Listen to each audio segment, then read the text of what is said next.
for me, what I believe in, there is no teacher that should go home nothing less than 20,000 per month. So how does this financial challenge affecting your mental health? Let's talk about personally about you.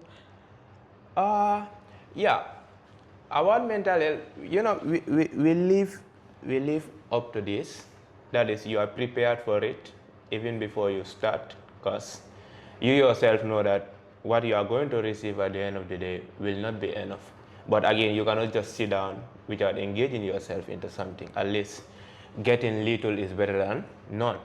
So at the end of the day, you are prepared for it and know that that's your fate, and maybe you believe in one day something or things might change.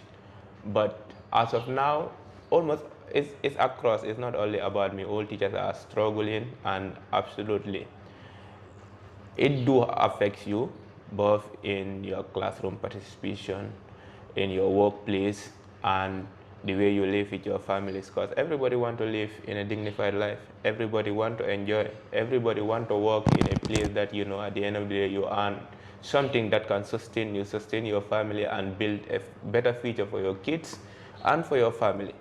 That's the main goal of getting employed and everything. But again, when you are not getting enough, but you have to manage and hope for the best. Yeah.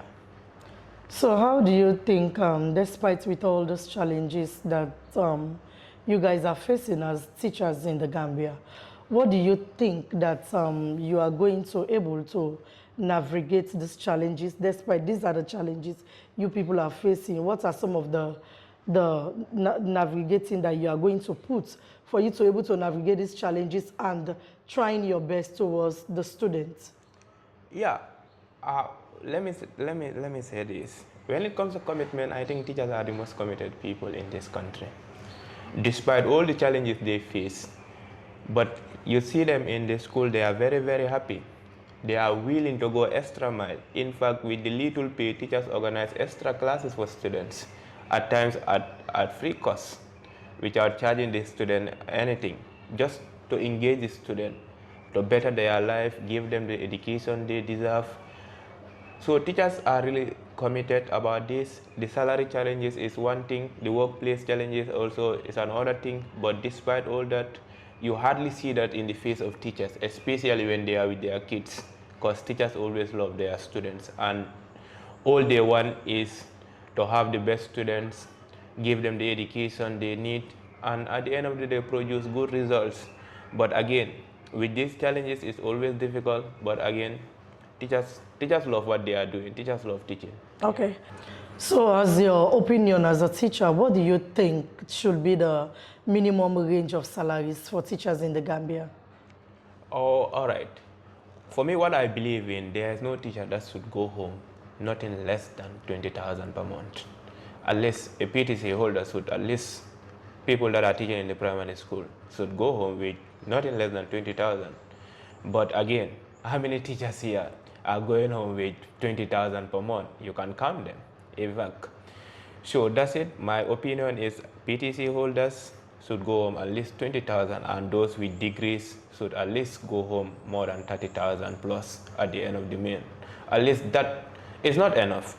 With all that is not enough, but at least that can close the gap between their qualification, their experience, and the current challenges that we are living in this country. So if you have the opportunity to speak directly to the government, which kind of message did you think you would send to them? Yeah, teachers' welfare is not something that is, or that should be negotiable, because education is a very important pillar. Any country that wants to develop, they must not neglect their education or their education system. If we are serious as a nation, we should really invest in education and invest in the welfare of teachers and every stakeholders involved in teaching and learning should benefit, so that the education system can move from where we are. Because when you neglect your teachers, or your teachers are struggling daily, you don't expect to have magic results. It's not possible. But if teachers are living, let's say, they are living in a very, very good condition, teachers are motivated, things will change. Because everybody will want to be a teacher. But now when you go out to the street and ask students who is willing to be a teacher when you graduate, in every 10 students, maybe you will only get one.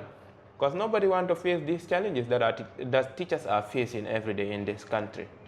So if the government should really invest in education, and it's not only about increasing the salary of teachers every 5 or 6 years to 30%, that is not helping. You increase 30% and the next day the price of goods increase. So what is the essence of increasing? I think the salaries should be reviewed, teachers' allowances should be improved so that they can live the best standard a teacher should live, and for them to able to be motivated and contribute and continue to contribute in their quotas in national development. So let's look at the union itself. I know in the Gambia, there must be a union that bind you all together as teachers. What do you think that the union is doing to improving the qualities of the welfare of teachers in the Gambia? Yeah, we have what we call the Gambia Teachers Union.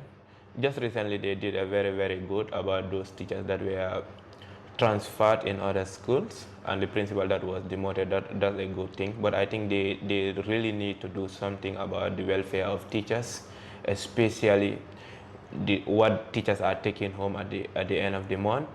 They should really push to review the salary of teachers. It's not only about increasing their salary to 30%, 10% per month, every 5 or 6 years. That is not helping. But a review of the salary of teachers, and they also should really work on the welfare of teachers, especially the promotion of teachers, because you can be teaching in the field for 10, 15 years, you are not promoted. You are still maintaining the same position that you are. You see teachers that have acquired a PTC certificate, advanced diploma, and they went to the university, get their degree. Still now, their life doesn't change. And you look at teachers or teachers that were in the service and have retired and has retired now. The way they live, you yourself as a young teacher, when you look at them, it gets scary, because you are thinking of your own. Look, this man has been serving for 30 years in the teaching field, but now he's no more teaching and he is still struggling. He is still struggling. So those are things that, it worries teachers, and I think GTU should really try to look into the welfare of teachers. I know they are pushing, but they can do better so that teachers can at least get what they deserve at the end of the month. Thank you so much, Abdoulie T, for speaking openly with us today. This conversation reminds us about behind every classroom, there is a teacher who also pays bills, families to support, and personal responsibilities to meet. As we continue to talk about the quality of education, it is equally important that we also talk about the welfare of the people delivering the education. You have been watching this interview on Askanwi online television. I am Michaela Faithright. Thank you for watching.